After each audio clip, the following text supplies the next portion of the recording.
theater, Irving Plaza. I mean, we've played Jim's Festival almost every year. And I think you need to, you know, part of my French, you got to get the balls up and tour. Take the chance, go out and tour. People are friendly in the rest of the country, man. And if they like you and you entertain the shit out of them, you come back here and you carry the, you know, the morale. And you get out there and you also form a brotherhood with the people that you're traveling with and are in your band. I think that's very, very, very useful and overlooked.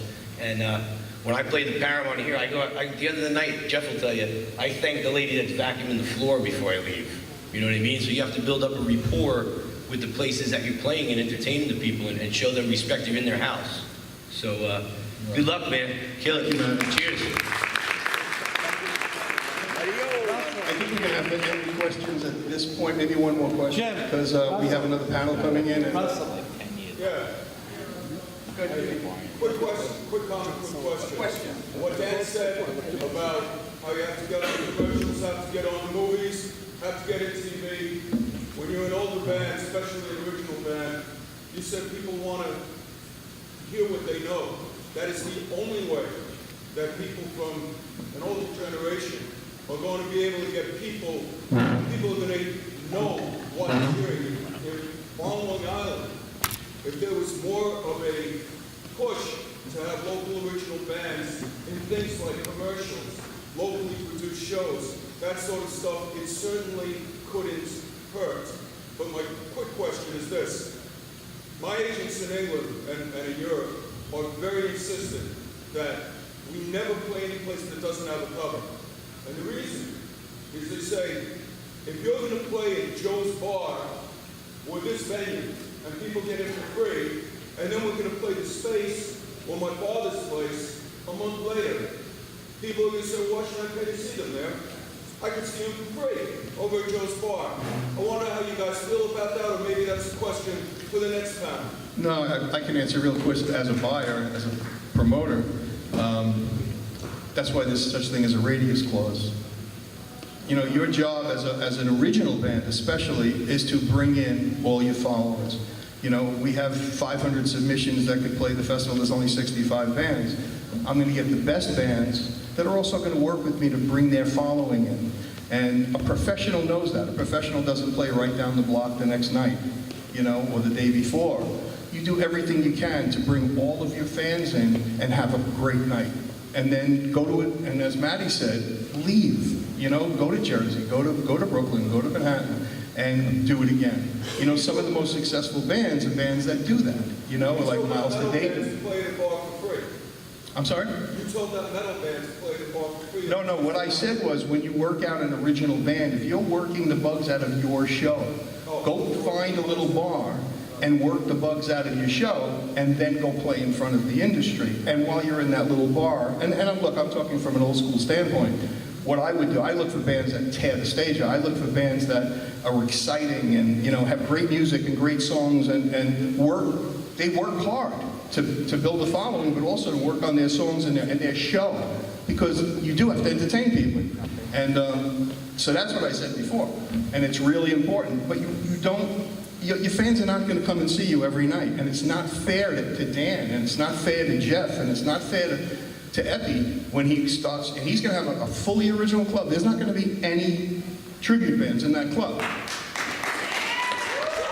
So he deserves, you're a partner when you go in there. You're a partner. And when you go into that club, you have to make sure that you're going to bring everybody with you, because otherwise he's going to lose money and he won't be around next year. And that's really important. And professionals know that. Professionals, there are bands. I had Taking Back Sunday play. They sold my festival out that night. They called me a week before the festival and said, do you mind if we climb up on a stage in Long Beach and play with a bunch of friends? That's a bunch of nice guys. And I said, no, of course not. And they were like, okay, cool, thank you. And then there's other people that play right down the block, and then nobody comes to my festival. And I can't afford to pay my bills. It is a business, and your band is a business, and your life is a business, and your original project is a business. And if you don't look at it like that and think, well, that's not cool, I'm an artist, then you're not going anywhere. You know, you're not going to make it, because you have a responsibility to the person you're partnering with. You know, and that's a professional way to do it. And you should work with that person, by the way, that promoter or that bar owner, to market together to get people in there. And that's what, when I book bands, the agency calls me. I have a call scheduled on Tuesday for an agent that booked 3 of the bands on my Thursday night, and we're going to work on a campaign together. And he's calling me to do this.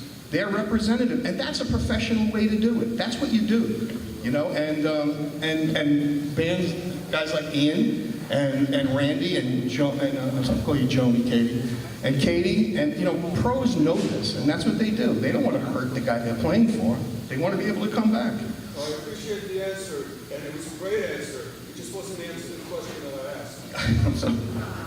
Yeah, you know what, I think you're correct about not playing in a place for free and then going to another place and they're charging $20 to get in, because it confuses your fans. But I think that's up to each individual artist as to what they want to do, because those situations do come up. It just depends on your situation. I don't think there's a cut and dry answer to that. I actually had a discussion with a drummer in Zebra, Guy Gelso. He has a band in Louisiana, and he was asking me, you know, well, you know, some of these places don't want to charge, and some of the places charge. And I told him my suggestion was charge everywhere you go, because, you know, you're known, and you don't want to go out there and have people coming to see you play for free, because just like you said, they're going to think, well, why should I go pay when I can go do this for free? You know, when I can get them for free next week. So in general, I think you're correct, but everybody's got their own right to play wherever they want to go, you know, within reason. You don't want to play down the block from Epi's place, or, you know, or any club. As Zebra never did that. I mean, we consciously made sure that we never even like discussed an offer with somebody if we were playing anywhere in the area, because it was just not good business for us. It wasn't good for us. It made us look like idiots, you know. We might have made more money that week, but we're not going to make more money in the future. We're making enemies along the way. Right. And a lot of people aren't going to tell you that they didn't like what you did. They're just going to just not hire you again. You know, you just have to have a little empathy, you know, for the people around you, whether they're the promoters, the club owners, or other bands, and you're going to get a lot further in this business. And just to answer that, I'm sorry, I kind of went off. Sometimes that free gig is a better gig than the paid gig.